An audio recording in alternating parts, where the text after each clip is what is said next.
You're listening to the Out of the Box podcast with Timmy, Halisa, and Sinosure. Welcome to another episode of Out of the Box. I'm Halisa, and there's Durotimi and Sinosure. Sinosure, how are you? And Durotimi. Fine. Okay, we're DJing today. We are DJing today. The country needs us to be excited. Yep, we're doing that. I bet Durotimi doesn't intend to introduce himself today. I don't need no introduction now. You know now. When I come through, I just come through. Oh, yay. You know what actually came to mind? I was actually going to say, Duro of Lagos. Bad Duro of Lagos. Don't call that Duro of Lagos, because that thing reminds me of a lot of trauma that I went through during this election. Because if you add when you add Lagos to your name, that's a whole lot. Everybody just thinks you're supporting the man from Lagos. Save that your Lagos. So I don't understand the branding that's going on now for that your Lagos. It needs you guys to hold it. It's going to be saved. It's going to be saved. Something by the horn. Don't worry, we shall save it. 2027, we're coming. 2027. So, ladies and gentlemen, today I guess we are going to jump into the pool of PMS as opposed to the pool of water, isn't it? Because at the long end of the conversation, one of the most prominent topic in the public space now is the issues around fuel subsidy. And it's pretty much the case that a lot of people are sharing numerous opinions, but the case still remains that I have not seen a consensus opinion really, right? It makes sense to think, okay, this is an issue bordering on public emergency, but what are people really saying? I mean, it's not clear. So today, I guess we are going to have to touch on that. We are not going to any other topic. This is the one we are going to touch. So, Durotimi, you see, I call your name properly. Yes, sir. You said that we're going to jump into the pool of PMS today. You must be a billionaire to actually jump into a pool of PMS. PMS in this time when PMS is gold. PMS that is gold is the tears of elephant. That's the tears of elephant is the sacred this thing, right? The one that gives it's hard to come by, isn't it? Yeah, so we are jumping into the pool of PMS. You've got money. Yes. You've got money. Yeah. PMS. What's the full meaning of PMS? Premium Motor Spirit. Interesting. Premium Motor Spirit. Now the thing with the call petrol now. So no, anything can be fuel anyways, but petrol now. But in Nigeria, it's not fuel. They call it. Now I guess we should call it Premium Motor Shege. That works. So that's so apt. Yeah, so and then let's jump into the pool. Let's jump into that pool because it's better than 5-star. Before the poll, I bet we should also let people know that aside the fact that PMS is Premium Motor Spirit, and that's what we refer to as petrol, there is also the automotive gas oil, which is also known as diesel. So if you hear AGO, they are referring to diesel. If you hear PMS, they are referring to petrol. And of course, we have kerosene on the other hand, isn't it? So, Alisa, the mic comes back to you, and I hope you will indulge my insistence on the topic for today. Of course. I think it's very important that we talk about this, especially now that this is like marking first week anniversary of our president-elect being in office.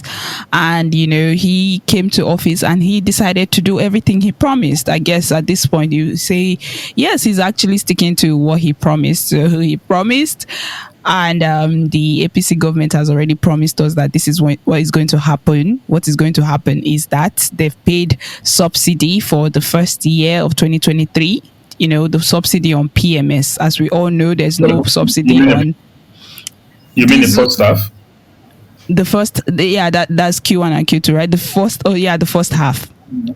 So it's June right now. So the subsidy is supposed to end, and I would like for us to speak on maybe the numbers. Since you're the numbers guy, you should inform a lot of our audience, our listeners today, on a lot of things that's related to the numbers and maybe why there's a braha. In fact, what is subsidy to begin with? Because it seems like there's confusion in even understanding what subsidy is. You hear people tell you when subsidy is removed, palliative should come in place, and you're like, what is subsidy, what is palliative, right? So we'll be talking around that, and we'll be talking about why there's any conversation around that, and why there's uproar, why there's an increase, in price of petroleum right now. That's going to be the conversation. The conversation. How's the first week been? How's the first week of the new era been?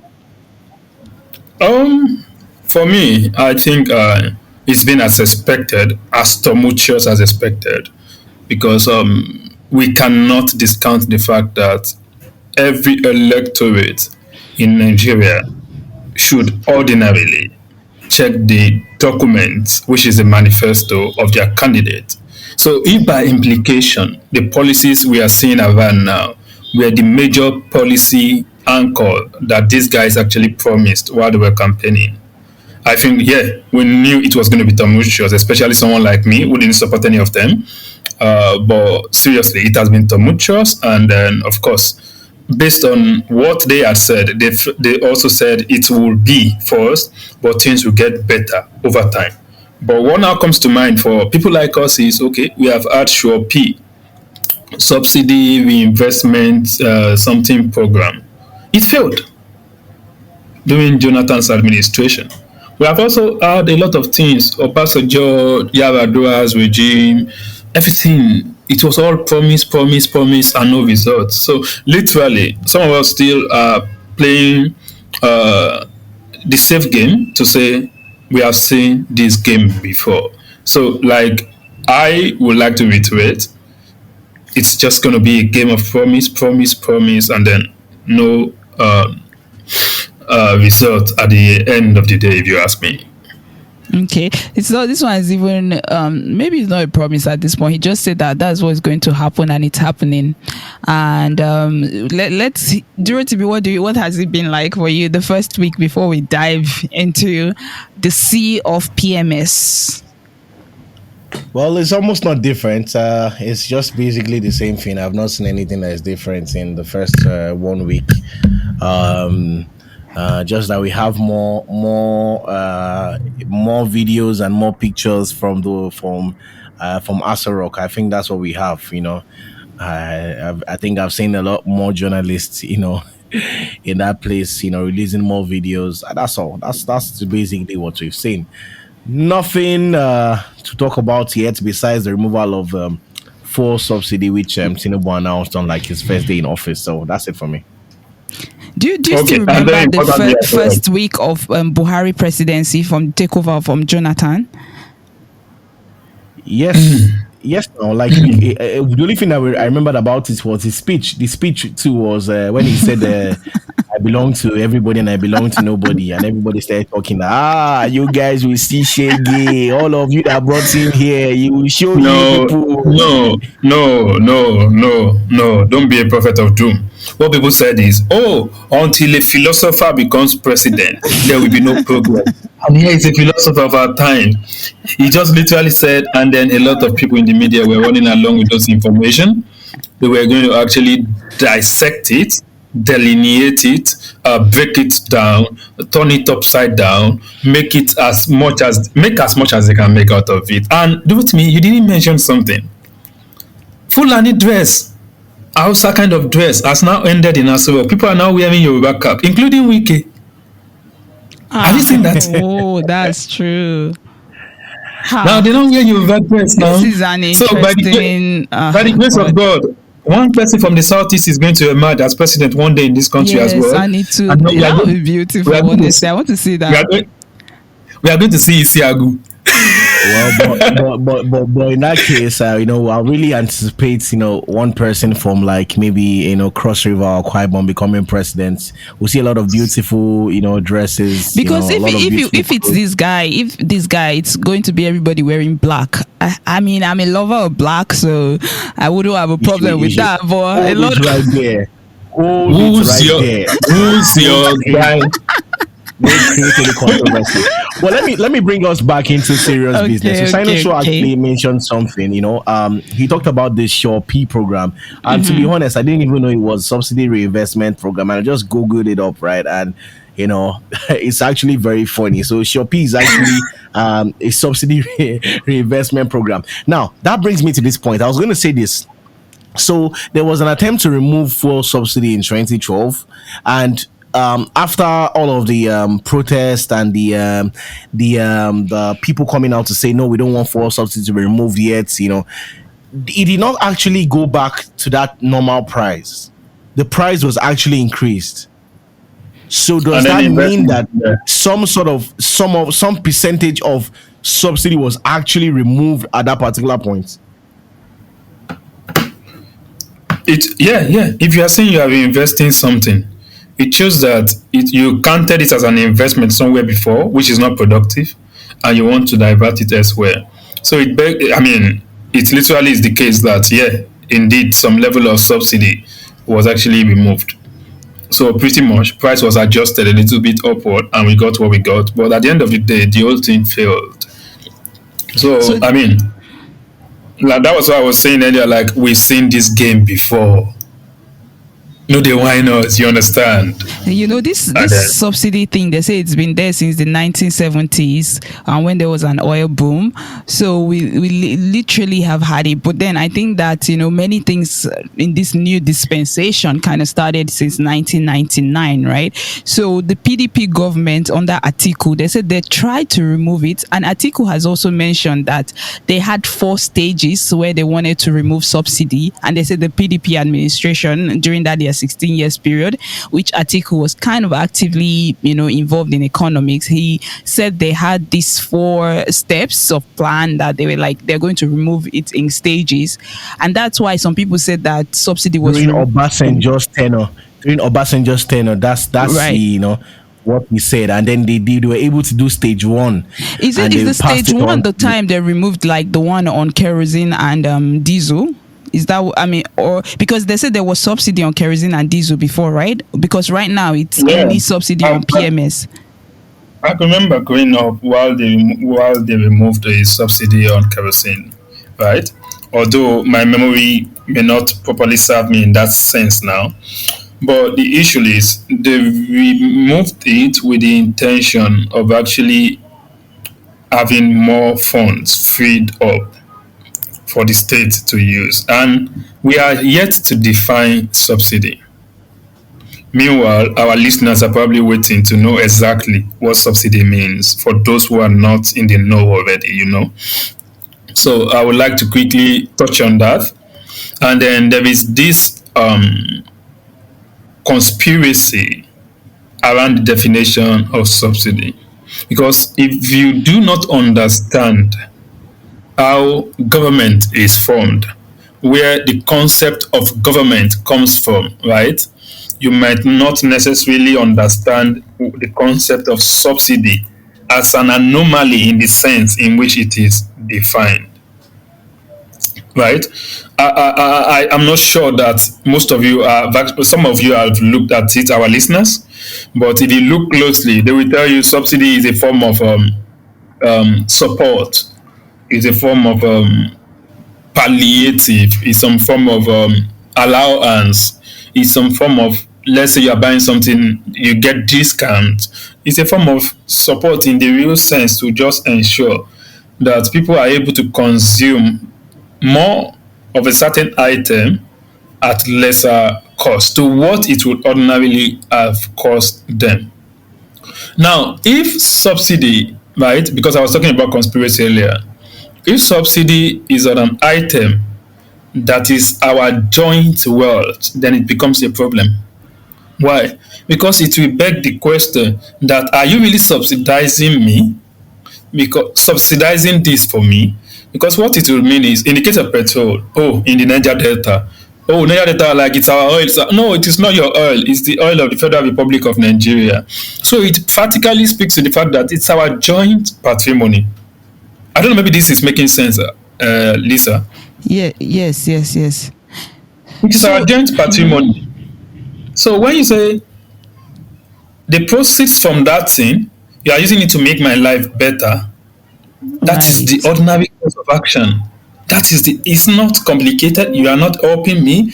You are literally just using Paul's money, eh, to settle the affairs of Paul.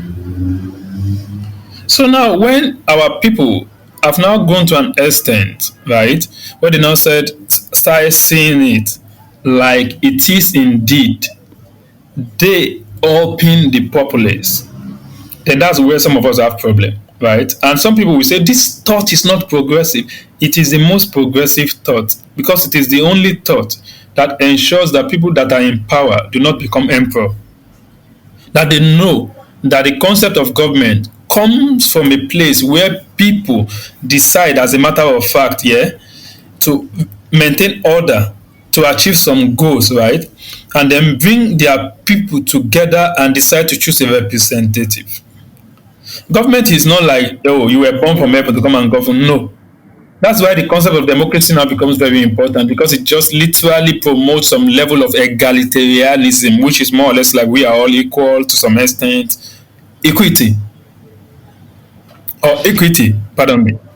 Yeah, before you go to that, and so for you now, I think that you just challenged my thought about subsidy, right? Because on normally I would just understand it as, okay, yes, subsidy is something or like an effort, and in this, not just an effort in kind but an effort in cash sort of, to ease the pain or to ease the brunt, for people. But now that you said that it's actually wealth from this that you're like giving back, so it's like you're not exactly, all you're doing is you're just an administrative. As a government, you're just an administrative. What you're doing is just looking at the books and like trying to redirect, the proceeds from funds. So you are just an account keeper Like at this point. It's not that you are you get bringing extra money from somewhere to ease this brunt.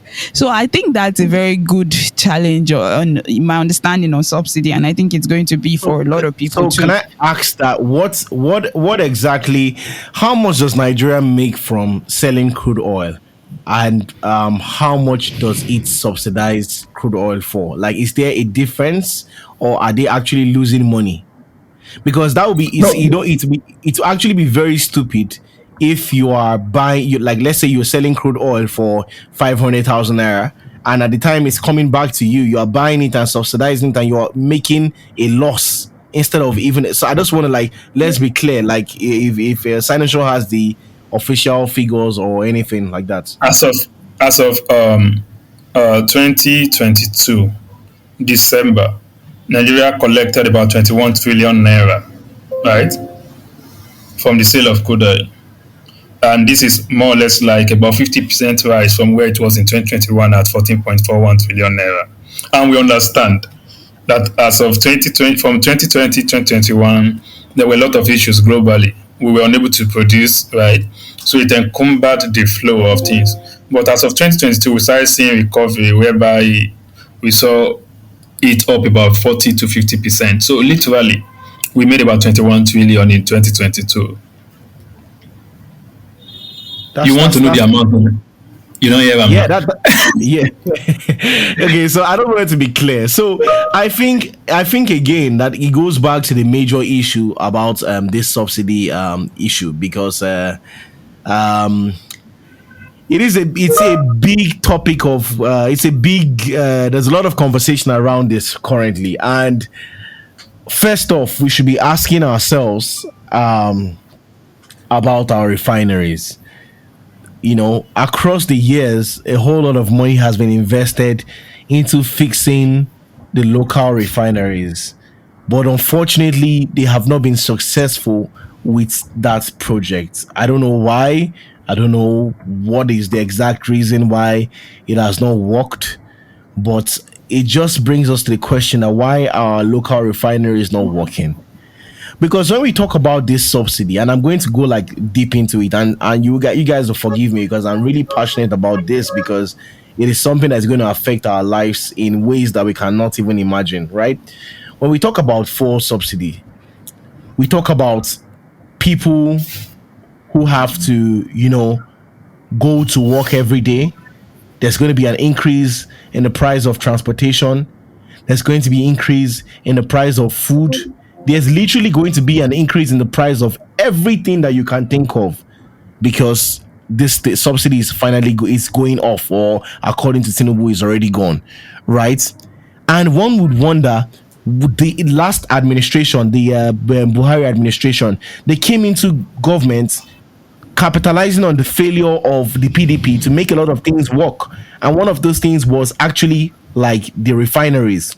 And Buhari's campaign promise was, sort of like to repair all our refineries, build one additional refinery every year. But after 8 years, they were not able to do any of this.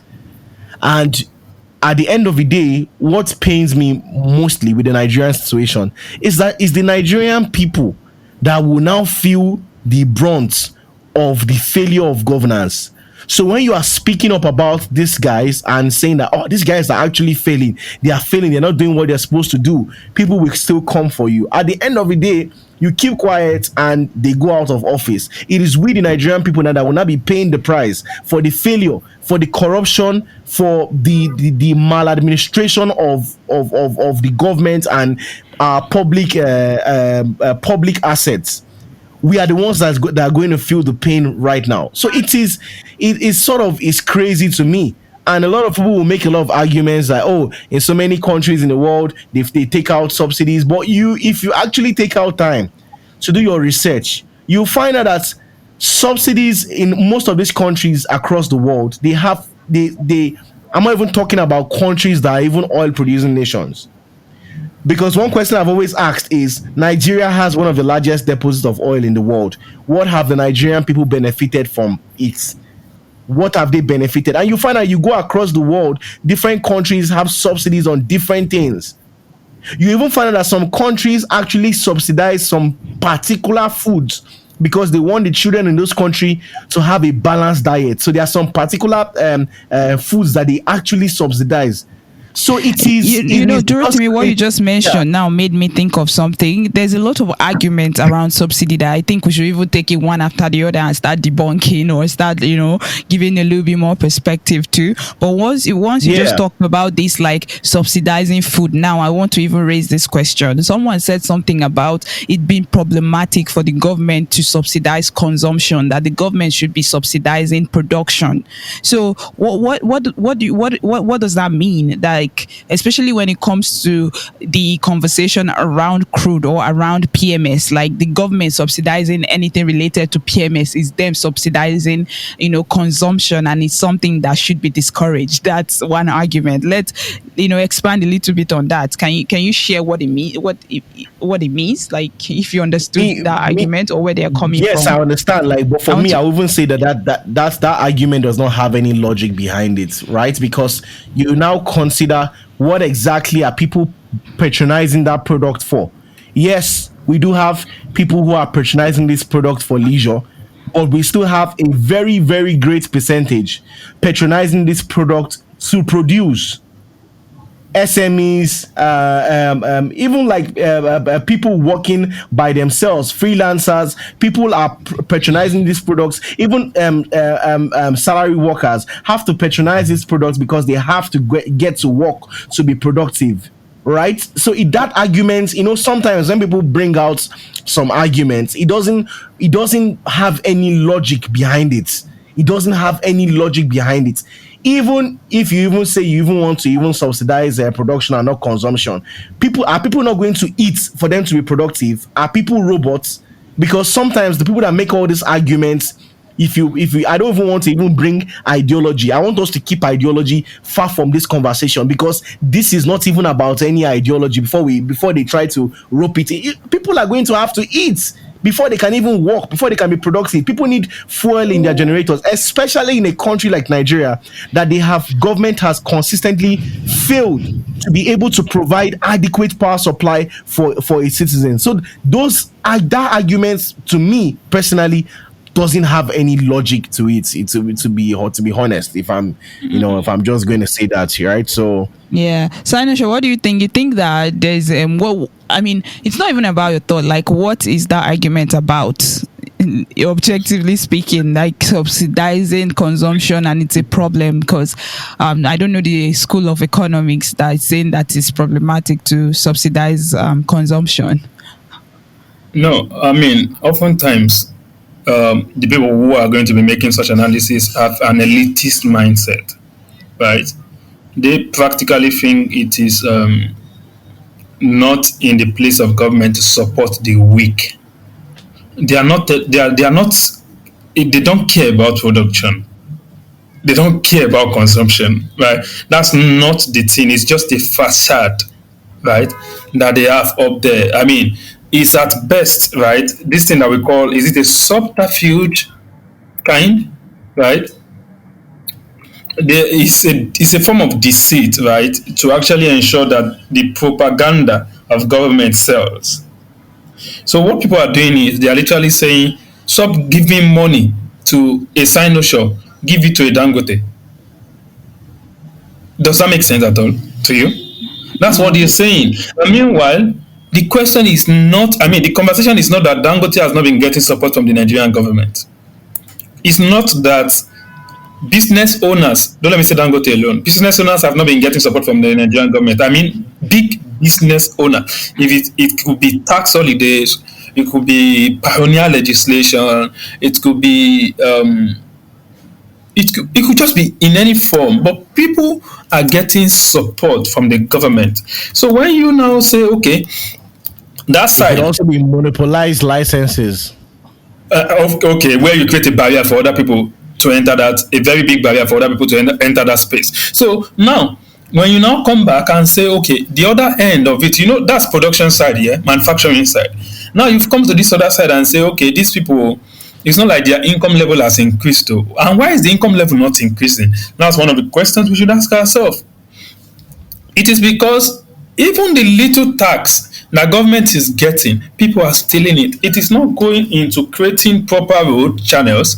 It is not going into making places are easily accessible for businesses. Power is not readily available. So businesses are having to dip their hand into their banks to finance a whole lot of things that could have saved them, so they are not employing the number of people they should employ. That's why you see in some banks, they will outsource recruitment to recruitment firms that are paying people 30K, 40K, 50K, 60K.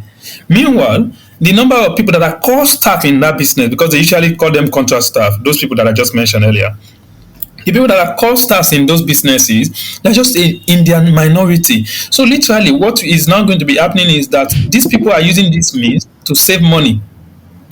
Because why? Overhead is already high, right? And they're looking for where they can cut things. So they are looking at labor. They are looking at cheap labor.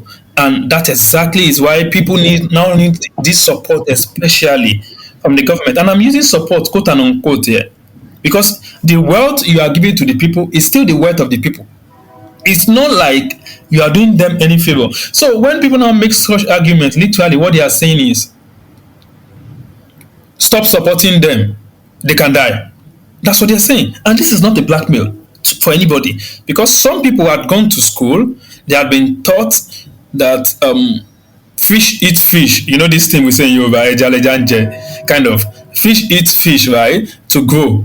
So they probably think that there is this, is it Pareto principle? We were talking about it one time, I've forgotten the detail now, where the idea is such that for you to make something better, you need to make some things worse. And that was why you will now see people, they will tell you, in the long run. No, Keynes even agrees that in the long run, we are all dead. You understand? Because can you quote it? I heard it. Like, can you, like, Keynes, can you quote what he actually says? Yeah. I was looking at one of his work recently, right? And what No, I I found, just like to hear it. That's why I wanted to quote it. I don't want it to like this thing, the whole it's in the all around oh, on the long run with don't worry, in the just long go on. run, like in the long run, we are all dead. Exactly. That Everybody is that thought line seems to be more like it's a catchy thing to say. Do not jeopardize the present because you want to ascertain the future. Does that make sense? Like, yes. just ensure that, okay, for instance, policy making. There are people who might lose their job because you shut down the land border. And then you decide to go on and shut down the land border anyways. Because why? You want to promote local sustainability in the production of rice.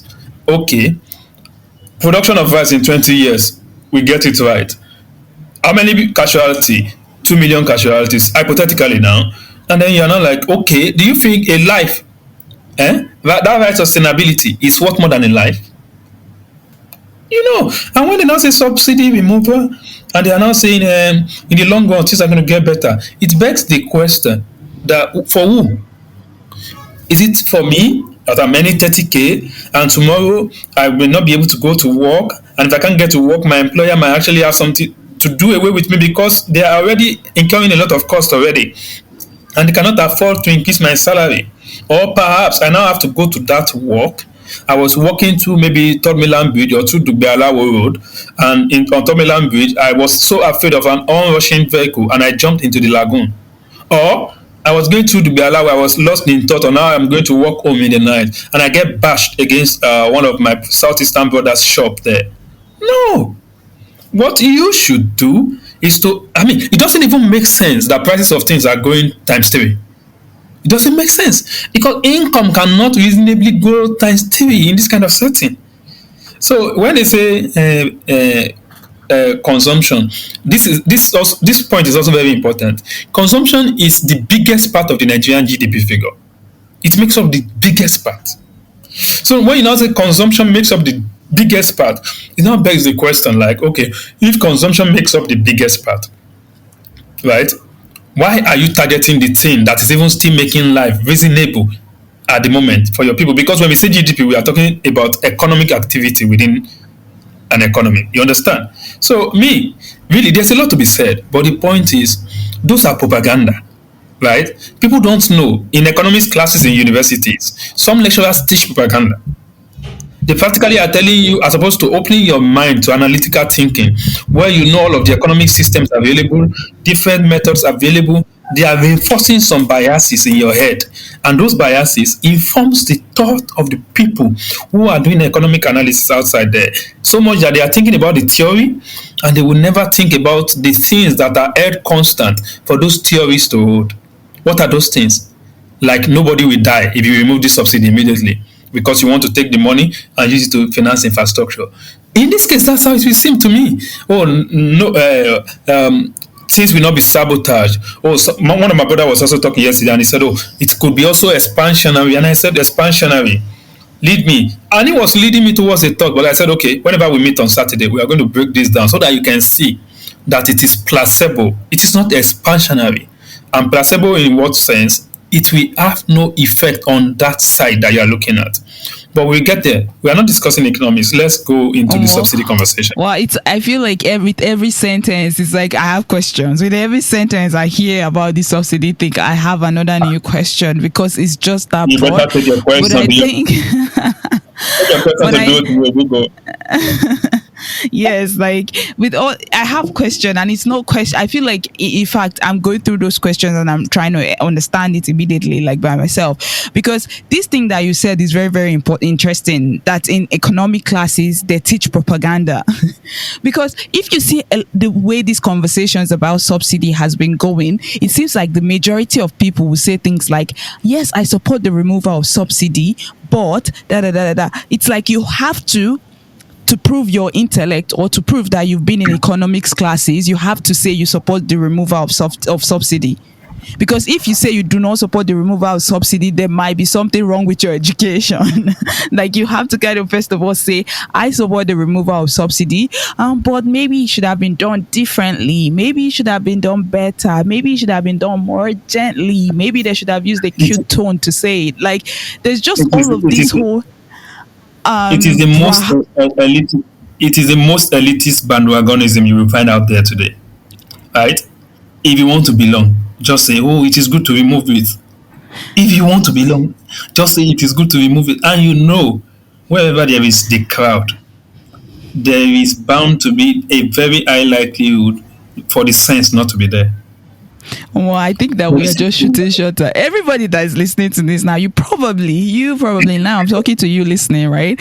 You probably are thinking, who are these people? You're about to get mad, but don't get mad. Just see us through to the end, because like, it's not your, like, sometimes you don't even know when you're enrolled to propaganda, right? You might be a CIA agent without knowing.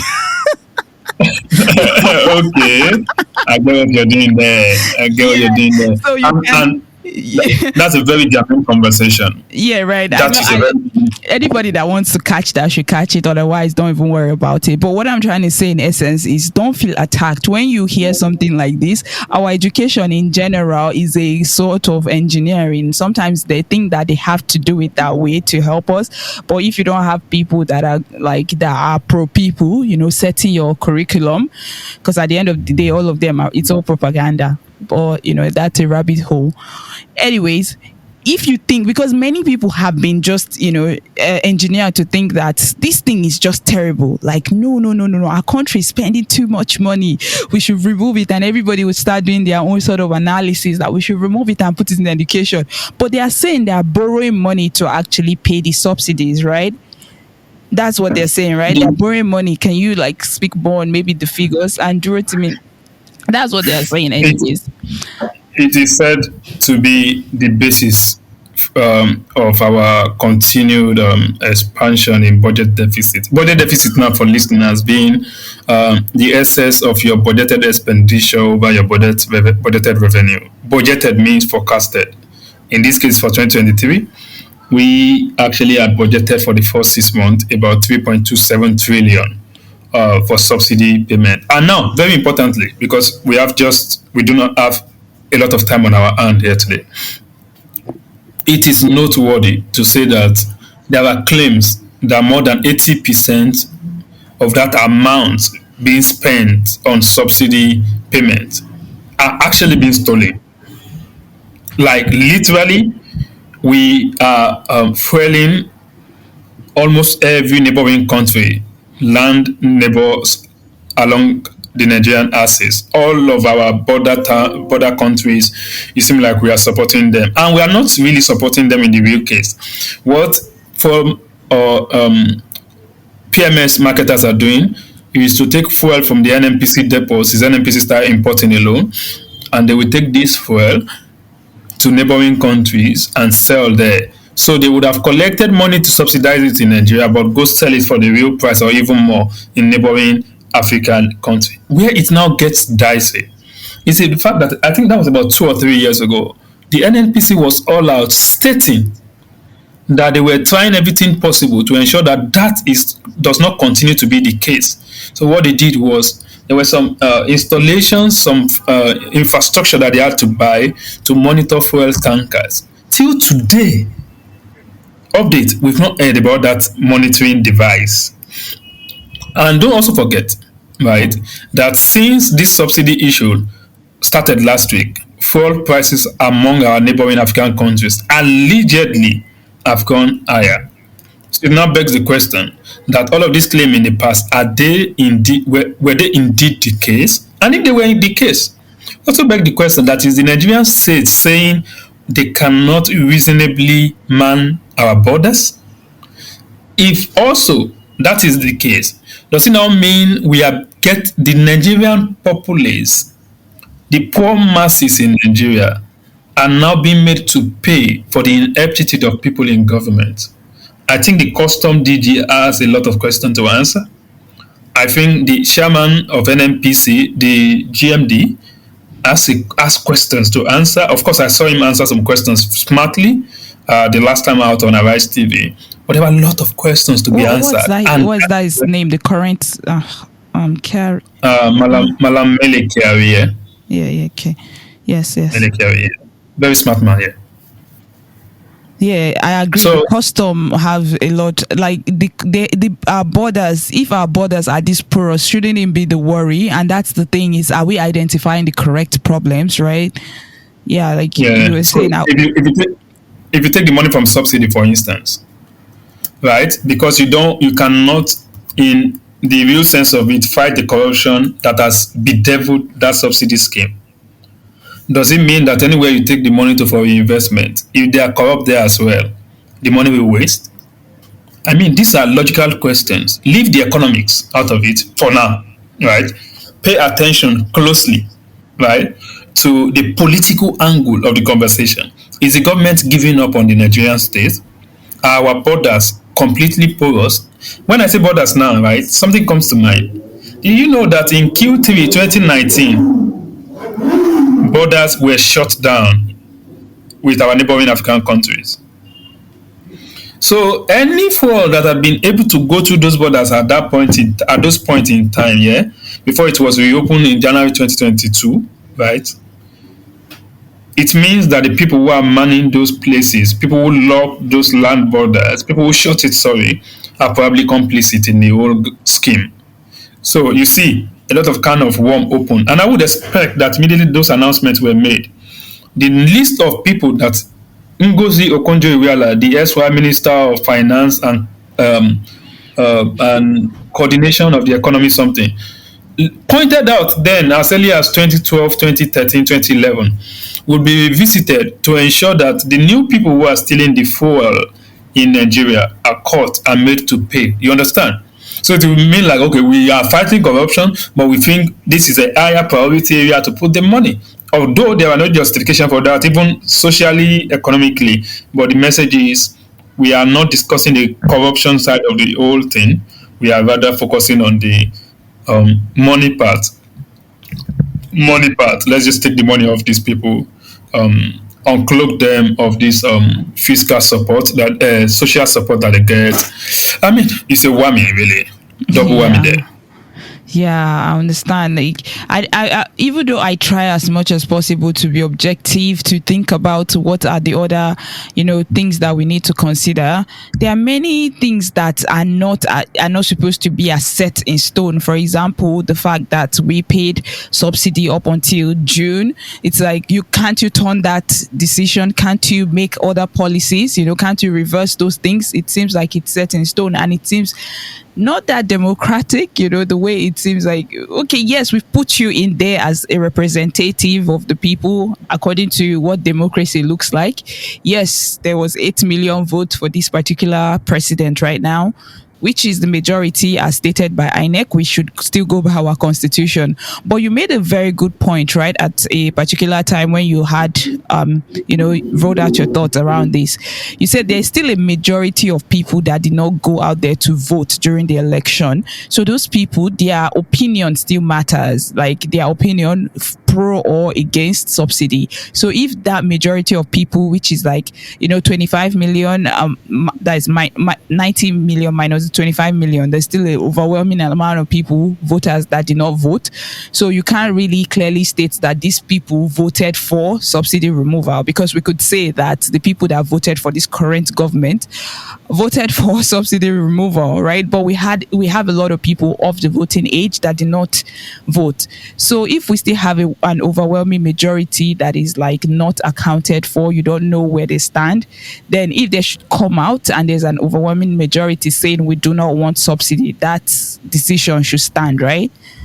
I mean, I guess if it is democracy, we should not do it in such a way that we are scratching the surface. It should be all-encompassing democratically.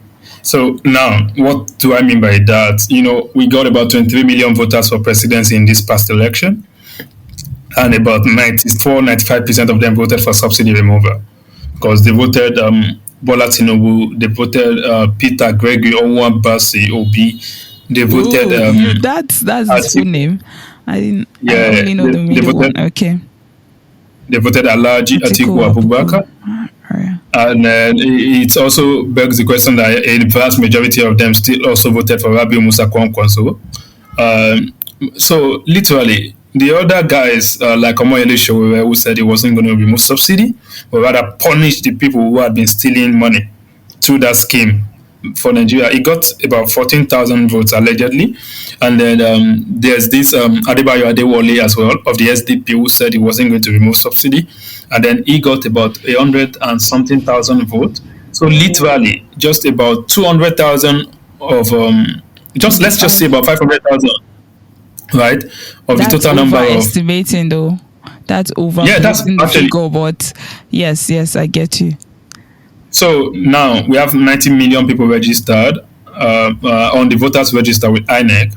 Now, if 23 million people had voted, it presupposes that about 67 million people did not vote. Maybe they are now using their non-voting to protest. We cannot say. Maybe they are no longer alive. We cannot say. Maybe they were people who was falsely registered. We cannot say. But one thing we are very certain of is there are 67 million people somewhere who perhaps may not agree with the fuel subsidy removal. So if we are going to use the election outcome to actually justify this action, we might actually be shortchanging those people who might want to have a voice now, vis-a-vis the labor union, NLC, or what they call them, and or TUC, any other body that decides to, to protest now. Right. To protest now. So they might decide to join them and air their view. And then if that is loud enough to show that more people do not want this, I believe that the people in government will reconsider. And why I think they will reconsider is because the man who is the president himself was part of NADECO, allegedly, right? And then he was on LSAT for quite a number of time for fighting for democratic rights of the Nigerian people. According to him, of course, I've not seen any record, but I also heard Professor Wale Soyinka at some point hinting at that. But the message is, if he's indeed a democratic person, and a lot of people will say, oh, he's blackmailing Tinubu. No, I'm not blackmailing him. Democracy is the safety net that all of us as human beings are found. Because if it's not democracy, someone who is in office can easily be usurped to any means, you understand? But if the majority of the people comes out on the road and say, no, they don't want this, I hope he will revisit it so that we can at least understand indeed that he has some democratic tenets in it.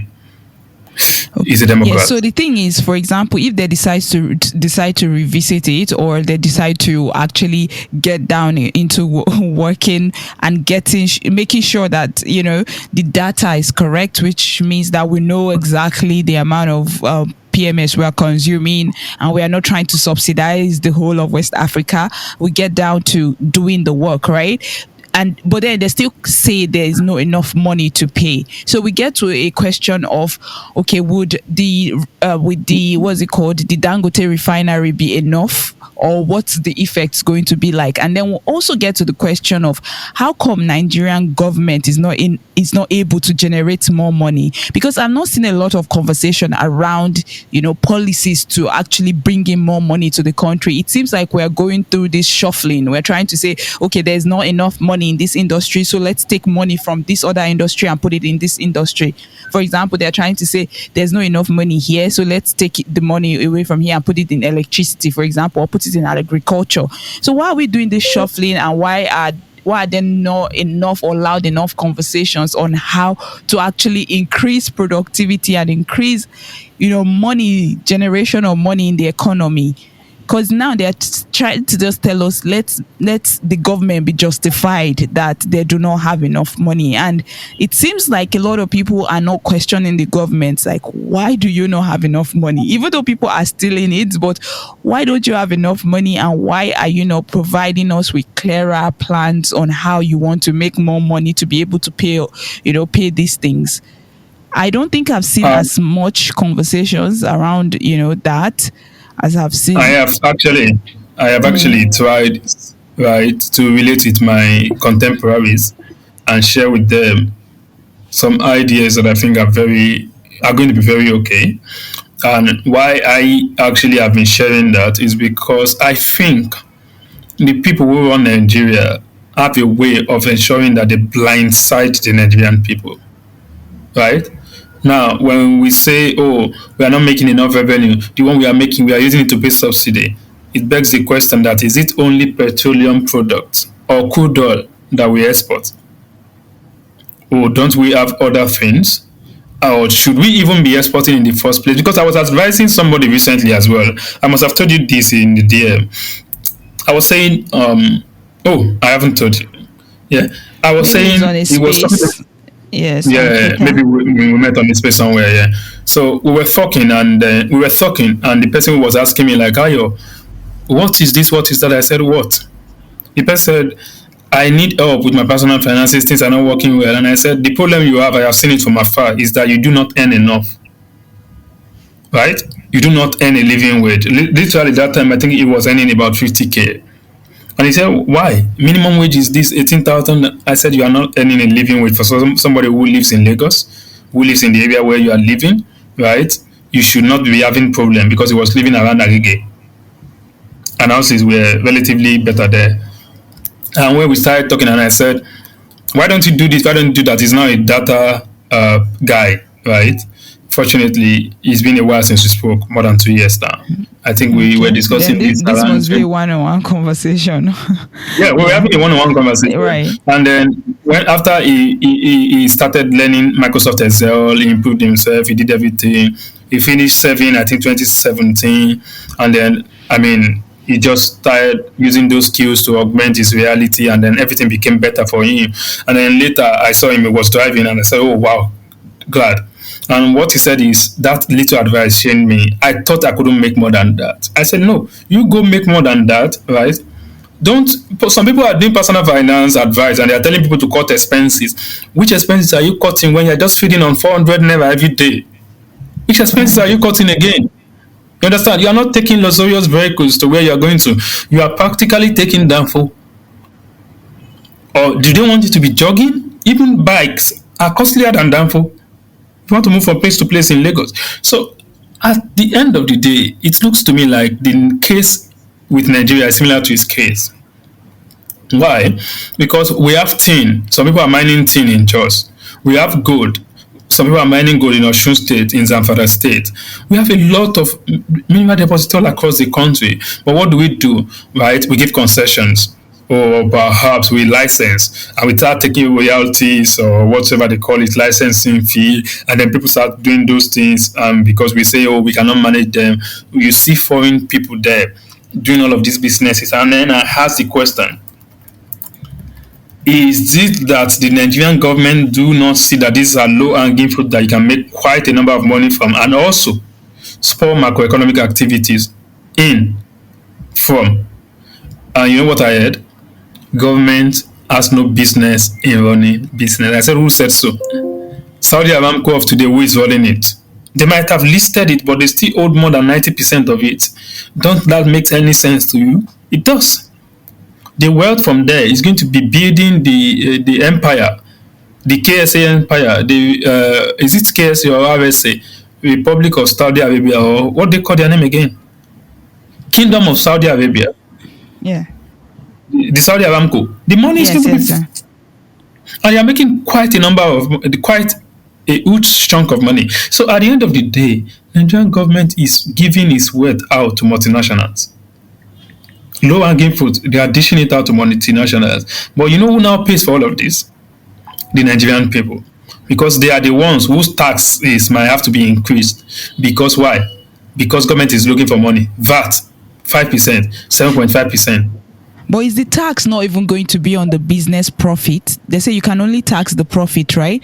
So if businesses are not even going to be running, That's not, how does the tax system work? So people still, well, I think there are different types of taxes, right? Taxes, yeah. The tax bases are different, right? You could tax consumption. You could tax income. My mind is completely zeroed in on the business, the employers of labor. So it is quite whammy there. But the point is, the wealth that we should be making, we have left them. What we now do is we focus exclusively on milking our people internally, milking them to the dry up. So I think there's a misalignment, right, in what a social environment like ours should be, right, and what we are today. So perhaps we could get someone in the not so distant future who will who will actually have a proper understanding of how a state like Nigeria should run, and perhaps we can kick up from there. That's what I think. I have hijacked the Exactly. conversation today, though. No, no, no, no, no. It's making too much Absolutely. sense. Yes, I think that you said it all, and you actually made a lot of sense. Talking about revenue generation, that's something that's, and let me just say this quickly because we are running out of time. Like, when people say, "Oh, they're going to take the money from here and they're going to put it in another place," it's like funny to me because the very reason why this subsidy is being removed is because there's no, they're actually borrowing. They claim that they're actually borrowing to even fund it. So there's nothing like, oh, they're going to borrow again and put it in another place. It doesn't make any sense that way, right? Because we're trying to reduce our borrowing, right? But what I would say, just like you've said, I don't even need to repeat it, is that we actually need to, look at more ways which you can generate revenue. A whole lot of countries in the world are making at least 40% of their revenue from tourism. Nigeria has a very beautiful landscape, very beautiful locations all over Nigeria, but they're not making any money from it. We could have like one of the best sports industries in the world. We a lot of our players are the ones doing fantastic things across the world, but we're not making any money from it. Look at our local leagues are all dead. Look at our entertainment industry. It's number one in Africa, but then the government is not looking at how they can make money from it. Like, we have a lot of things that they could actually monetize and like make a lot of money from, and leave a lot of our youth employed, earning higher, so that even if prices are going higher, people will be earning a lot of stuff that's as in good money, that they could actually come in and afford most of these things without needing government help. So it's a very, I think you nailed the conversation, and that's why I just Yeah, and that's and but on top it's of really all big. that, how they need to strengthen our naira, right? Our naira needs to. They say there's a balance of trade deficit because we are importing more than we're exporting. So yes, yes, we need to look. They need to look for how to make sure that we are also exporting. So even though people who are earning 30,000, they should be able to still live. No.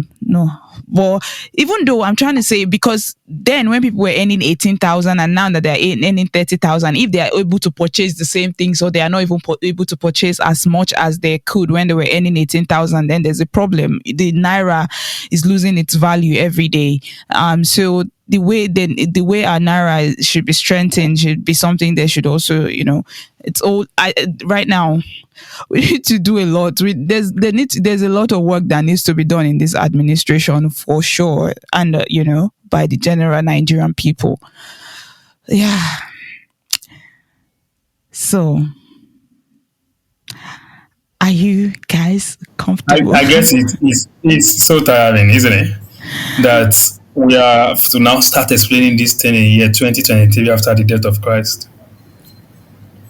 It's so tiring, but it's okay. I hope our listeners have been able to refresh their minds today. And I do believe that at the long end of the conversation, the Nigerian people should not be the one to take the short end of the stick. If it is their patrimony, they should indeed not be made to feel like it doesn't belong to them, or perhaps they have become slaves in their motherland or fatherland. That's what we call it, isn't it? I think Nigeria is a she. Nigeria is a woman. Oh. Okay. Oh, no, before we get entangled in the issue of feminism again. We leave it to you. Oh, ye, the mother of we. It's Mother Africa. It's Mother. Yeah, I guess it's such an interesting one. Exactly. I really hope that everything is more people think more pro people, right?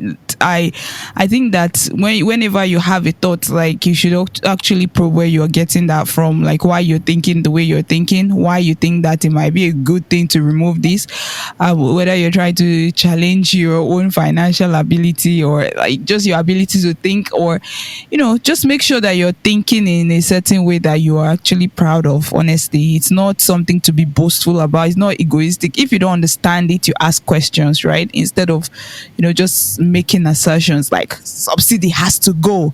So why does it have to go? Just sit down and, do that thought for yourself for a second. Yes. So it's a great episode, and we'd like to hear your opinions. Actually, now let me even like say this. When you listen to this podcast, you have to follow us, right? Follow us so you get notification on when we release an episode. Right now, we're trying to set a specific date that will release it so that you can just put it on your schedule. But it will be great if you just follow the podcast so you get notified whenever we post a new episode. Thank you very much for listening. Lovely to have this conversation, and we will see you on our next episode. You're listening to the Out of the Box podcast with Timmy, Halisa, and Sinashore.